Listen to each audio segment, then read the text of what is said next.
Funding for the Hinckley Report is provided in part by the Cleone Peterson Eccles Foundation Fund, Merit Medical, and by contributions to PBS Utah from viewers like you. Thank you. Tonight on the Hinckley Report.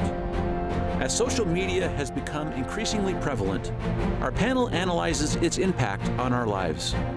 What are state and federal leaders doing to address the negative impact on young people? And what legal pushback are these efforts facing?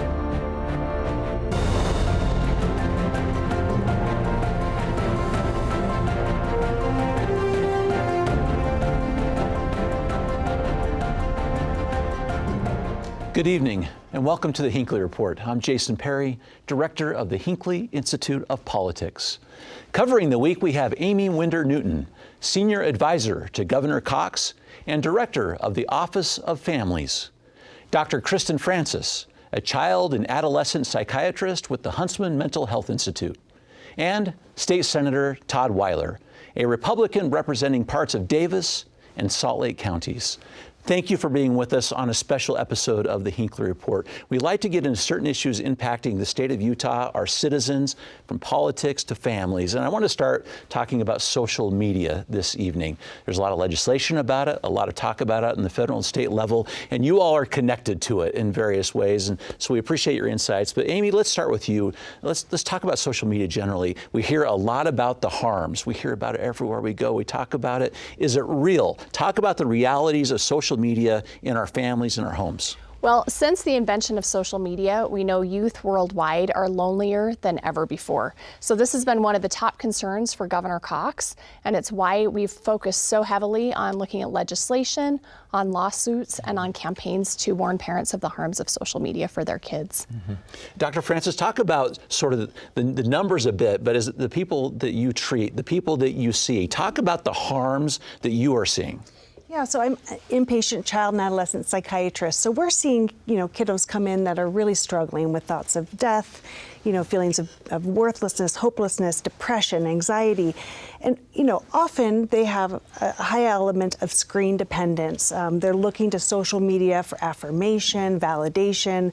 They're looking for, how to act, how to be in this world. And it's just a really vulnerable time. So these are developing kids, their brains aren't fully developed, and we see that over time it can make them increasingly depressed, anxious, and enhance those feelings of insecurity that are very normal in adolescence. What is it about it that's causing those reactions?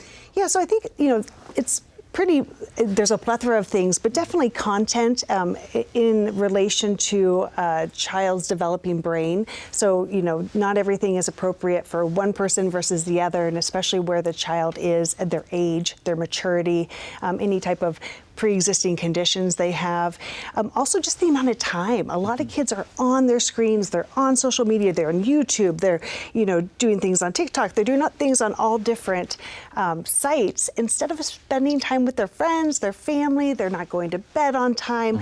Those are the things that we really want parents to understand are going to make a huge difference in your kid's life. Or they're going to bed on time and they're sitting there scrolling until 2:30 a.m. So, Senator, I think it's interesting to talk about there's the nature of the social media, but you're someone that's in it. You're fairly prolific, in fact, in social media. Talk about someone, that's not just like a parent you're talking to about the precautions. Some things that you see with your use of social media, because it's not, it can be used for good or bad, I suppose. Well, there's a lot of bullying on social media. I get bullied as a politician, but I'm an adult, and so I think I worry most about the bullying that happens with these young teenagers who are still developing their self-confidence and trying to figure out where they fit in the world. So that's my biggest concern, is the bullying of our youth, and it's kind of behind the scenes, so the parents don't know about it. Mm-hmm.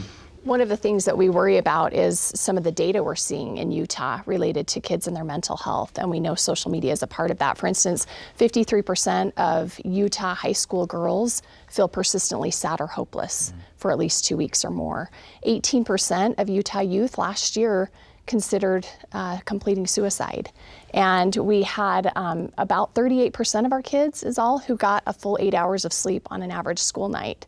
So those numbers are very concerning as we look at how do we help kids in their mental health. And when you look at the years that social media became popular and then what's happened since, you see like a hockey stick effect on these graphs of self-harm and mental health issues and all of these things that are factors that relate. Emergency room admissions. Yes, exactly. And not just even in Utah or even in the US, but worldwide. This is a problem for youth. Yeah, I think this conversation is particularly relevant to Utah with our #1 cause of death for children being death by suicide. And that's different. Typically it's accidents, and in Utah, accidents follow second. And so we really have to be looking at what is it that is impacting children who are, just at a state where they're taking their lives. Mm-hmm. And the statistics from the CDC show that social media is particularly harmful to teenage girls. It has a negative impact on teenage boys, but for whatever reason, it seems to be amplified with teenage girls. Mm-hmm. Talk about the social harms campaign you've been working on in the governor's office. Yeah, so this is something the governor wanted to do to help educate parents. We think a lot of times parents don't know what to do or don't understand what the data shows and don't understand why this is so harmful for their kids. And so this is a campaign we started last fall.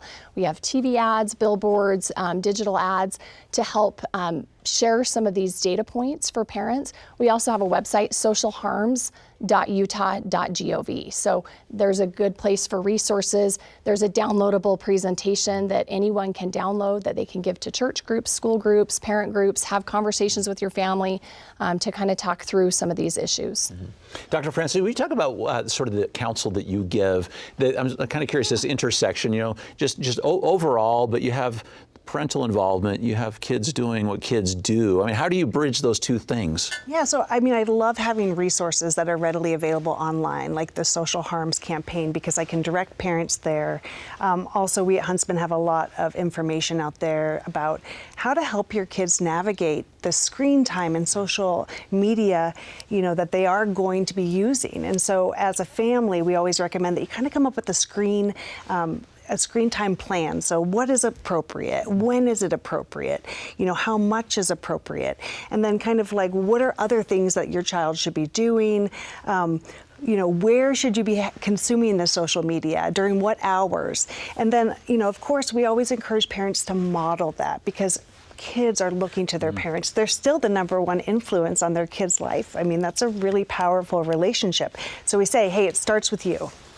Well, and Jason, I don't think it's healthy for these kids to spend all of this time on social media. It's kind of like a fake social life. It's much more important for them to actually be with their friends and look people in the eyes and meet people and spend time with people rather than just scrolling through TikTok or Reels on their phones. Mm-hmm. I want to get to some things the state is doing, but some of the major stats behind this too, I think that goes into the legislation. 64% of kids surveyed say they use social media, they've been exposed to online hate. That's what you were talking about too. Also, 60% of teen girls report being contacted on social media by a stranger in ways that made them feel uncomfortable. 50% say social media makes them feel worse about their body image. Talk about this through the lens of a legislator, because you are looking at that, and we've had several bills come out, even this last session and the two before that. Well, one example of online hate, we know that TikTok is tied to the Chinese government, the Communist Party, and almost immediately after the October 7th attack in Israel, TikTok was pushing propaganda to our youth that was either anti-Israel or pro-Gaza or pro-Hamas, and they're using kind of our kids as political tools or political weapons. And a lot of people say, well, this is a parenting decision, which I agree with, and I think we all agree with. But alcohol for a 14-year-old is also a parental decision, but we require adults to show their ID at 7-Eleven or at the liquor store.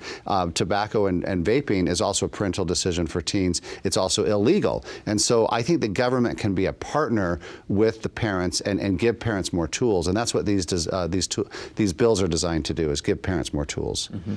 Dr. Francis, one of these bills used some interesting language. I thought this is Representative Jordan Tusher. This was House Bill 311, social media. It prohibits social media companies from using, this is what the quote was, a design or feature that causes a minor to become addicted to their service. Talk about that through your lens, too, this addictive nature, and it might be by design. Yeah, so I think it's always important to be thinking about the adolescent brain right now. And during that stage of development, they're very, very susceptible to reward and instant gratification. And so when those algorithms are there pushing things that's reinforcing, it can get very habit forming for young people. I mean, I feel the effects of the habit forming myself. And so if I'm even that much more desperate for kind of reinforcement, excitement, I mean, those are things we love about young people. But it can get almost habitual where you're just searching, looking, and that's where we see that there is some evidence that brains of people who are using a lot of social media can look similar to brains that are maybe having a dependence on gambling or even in some situations substance use.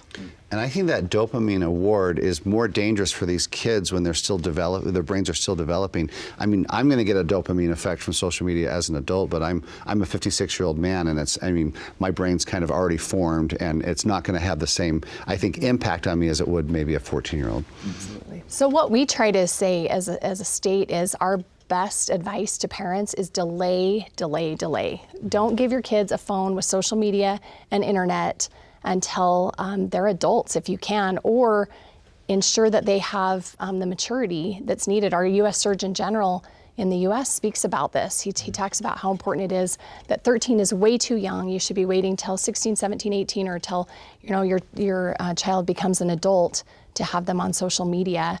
And as we look at how do we help wean kids off, because easy to say when you've got kids that are maybe 7 or 8 to know from here on, like really delay this. But if your child has social media and you want to start weaning them off, there's some things that you can do. One is get a device like an iPad that's a family iPad or that's an adult's iPad, and let them use it on that device. Take it off of their phone so that it's not continually hitting them in the face. Those notifications aren't there, but you can wean them off that way by putting it on a different device. You can also set some more boundaries on, no phones in bedrooms or bathrooms. Increase your family time where you take your device and say everybody's going to check in their device. We're going to have family time to not have devices present. And there's things like that we can do to help our kids wean off social media. But we think it's very important that they shouldn't be on it all. I mean, the addictive nature of social media, it's too much for kids. Their brains aren't fully developed, as Senator. One mistake that parents make is they often hand their old phones down to their young kids when they get a new phone, especially in divorce situations, because they want to stay in touch with them, with their other parents. They'd be much better off getting something like a Gab watch where they could communicate with them, but they don't have full access to the internet and social media.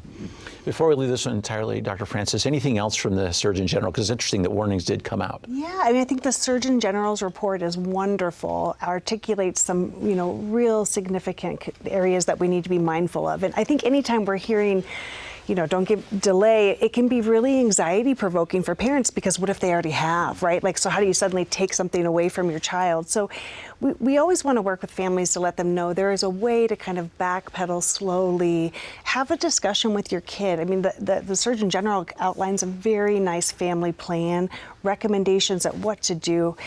We're realists in this world. I mean, that people have smartphones, and so how to help your kids. Let's talk about some more of the legislation, Senator Wyler. If you'll talk about a couple of these. Senator Colomore had a kind of a change to a bill this session. Talk about what's happened and what we're going to see going forward. So we passed a bill in 2023, and it was going to go into effect on March 1st of 2024. So the first thing the legislature did this year was we delayed that implementation date by about 6 months. And then near the end of the session, we passed a bill that is a lot more focused, as Amy said, on addictive natures, because we are being sued, the state's being sued, and if this is just framed in a First Amendment freedom of speech context, the state's more likely to lose. And there are freedom of speech implications here, but there's also this addictive nature, and so the bills that we passed this year still give more tools to parents, but also focus on the addiction factor. Talk about that interplay there with the First Amendment, because people often talk about that when you start, implementing regulations, verifications, et cetera. They say this is a First Amendment issue. I think we'd all agree that a 14-year-old has a First Amendment right, but is it the same as a 24-year-old? And so that's one thing that I think the courts are going to have to grapple with. But this is not just the state coming in and saying, we don't want your kids to have a freedom of speech. It's that we don't want your kids to become, develop suicidal ideations and other things like that. So I do think it's the proper role of government to promote the general welfare of the people. And what we've learned through the Surgeon General report and others is that this is harmful for many of our youth. And so we're trying to help parents help their kids. Yeah, in that category right there, Amy, so one of these bills by Mike McKell talks about a verification process. This was Senate Bill 194, a verification process to create a safer experience, privacy settings that are loaded onto a phone that are mandatory, search engine indexing. Talk about a couple of those things, how it might be impacting. Yeah, so the great thing about the repeal and replace of the two social media bills from last year to this year is I think that we've got a great chance of these holding up in court. But what it does is it requires age verification. If you are a minor, you're going to have a different experience with social media. You're not going to have the ability for strangers to contact you and message you, for instance. And there's going to be other things in place to have it be a little bit safer and not have those addictive features like autoplay, continuous scroll, notifications, all of that kind of thing. And so it also, in that bill, in the McKell bill, it gives parents the ability to, if the child gives them access, gives them the ability to have other tools to be able to manage that.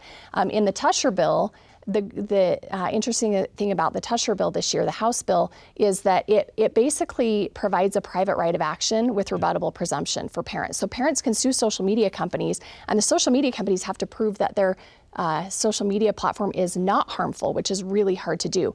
However, there's a carrot approach. If social media companies will do certain things and employ those in their platforms for children, then they can overcome that rebuttable presumption. And that includes, time limits, again, the addictive features and things like that. So these are great bills that will give tools to parents that will help protect children in a way that we need to help them. At the end of the day, the parents are still going to have to be involved and make these decisions on whether they're going to allow their kids on.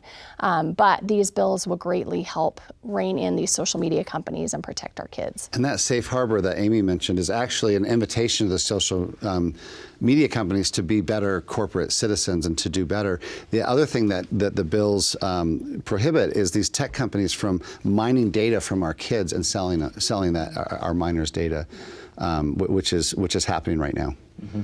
Well, on this rebuttable presumption right here, talk about that, guys, your legislative hat, but also your lawyer's hat, on how you see that working in the state. Ultimately, I think the best thing, moving forward would be, and rather than the government coming in and mandating all these regulations, would be for social media to step up and say, yeah, we're going to do this ourselves because we recognize that our product can be harmful, so we're going to put these systems in place. Mm-hmm. Dr. Francis, one of the things I often talk to our students at the university and the political science world too, is about how social media tends to reward this confirmation bias, that we tend to find ourselves only associating with people we agree with. Maybe talk about that for just a minute, if that's real, if that's what we're seeing, maybe even what you're seeing. I think that's something that, we don't even have the context, kids don't have the context to know that people are thinking differently, right? So if they are looking at social media and they're picking certain websites, on Instagram, maybe they're following certain influencers and other ones are going to be suggested, and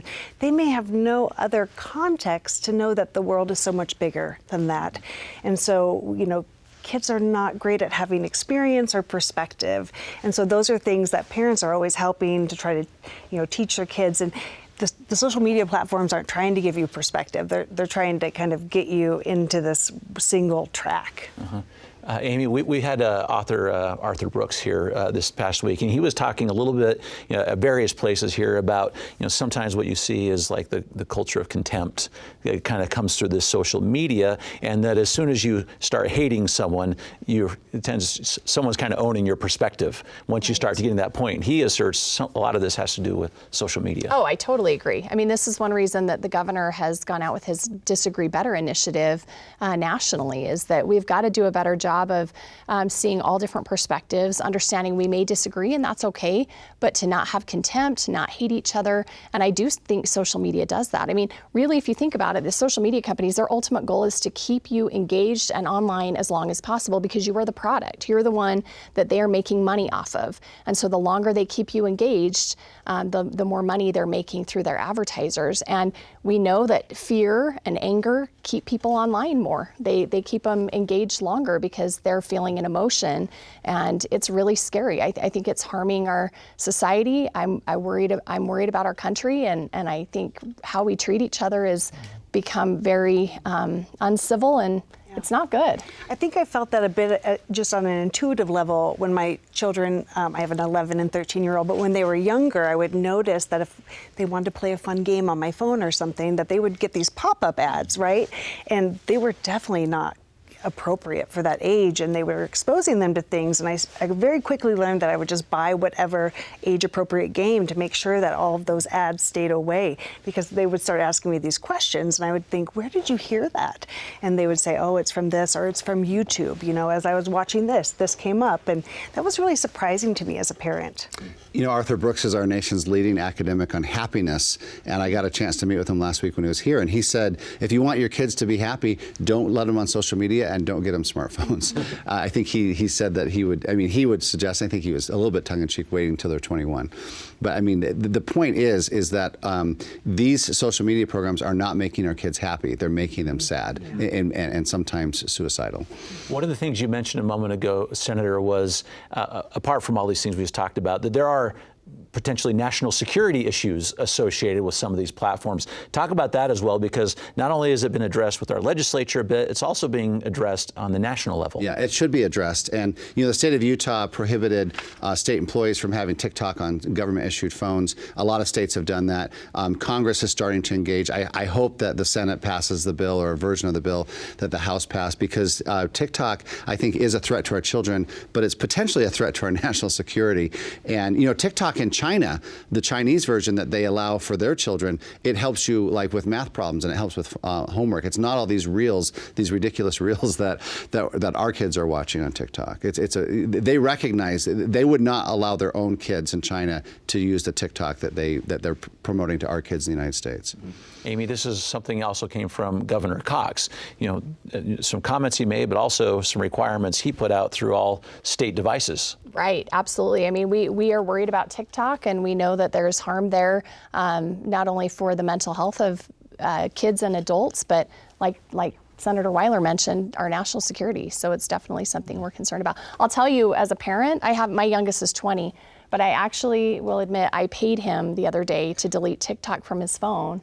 And I said, you can keep the money as long as it's off your phone, and if you ever decide to add it back, you got to reimburse me. But as a parent, now that he's not a child anymore and is an adult, I'm trying to do what I can to keep them off of that app. I think it's incredibly harmful. And I think there's no doubt that there are aspects that are harmful, and I do think there are some organizations that are taking really responsible approaches. So Huntsman has an excellent, channel on YouTube where we are on TikTok, where we're talking about mental health concerns, how to be, aware. It's content appropriate, it's age appropriate, and it's just a starting place for people. And we're hoping that, because they're already on there, that they're starting to kind of interface with us, and that might be a way that we can start reaching people and kind of meeting people where they're at. Dr. Francis, you have kids. What do you do with your own kids? Yeah, so kind of funny. Social media is a big deal in our family, specifically YouTube. And my kids have a variety of interests. My young son wants to watch, farming videos, and my other one just wants to watch people gaming, and I'll never understand why. But I decided to pay them. They're very motivated by money.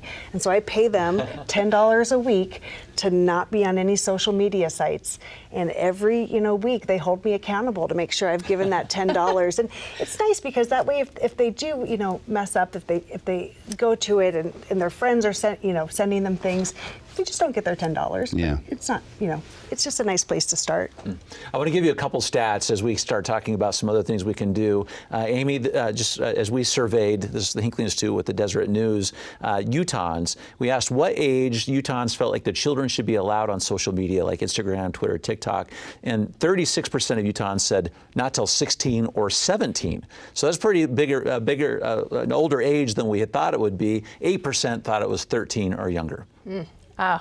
I wonder, are these people that have teenagers that you surveyed, or so is it it was. like it was? We asked them if they had children. Yes. Yeah, we do. So we did a survey before we started our social harms campaign and found 88% of our Utah parents believe social media is detrimental to their child's mental health, and a high number in the 70% number said that they think government needs to be involved to help regulate it, which is interesting in a state where normally we don't want government regulating, but in this realm, I think parents are just overwhelmed. They don't know what else to do, and so it's been good that we've got these bills. A decade ago, as a parent, I felt like it was 12, and Instagram rates their app and says it's 12-year-old friendly. Instagram is not 12-year-old friendly, Jason. As an adult, I can tell you, I've seen things on Instagram that none of us should want our 12-year-old seeing. But I'm hoping that parents today are wiser than I was, and maybe waiting till their kids are 16 or 17.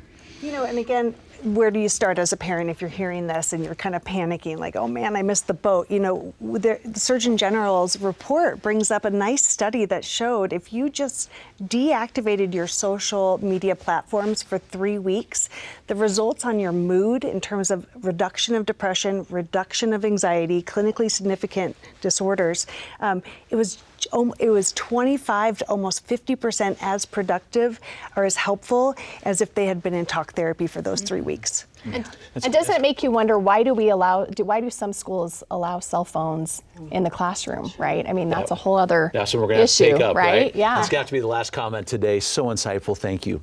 And thank you for watching the Hinckley Report. This show is also available as a podcast on pbsutah.org/Hinckley Report or wherever you get your podcasts. Thank you for being with us. We'll see you next week. Funding for the Hinckley Report is provided in part by the Cleone Peterson Eccles Foundation Fund, Merit Medical, and by contributions to PBS Utah from viewers like you. Thank you.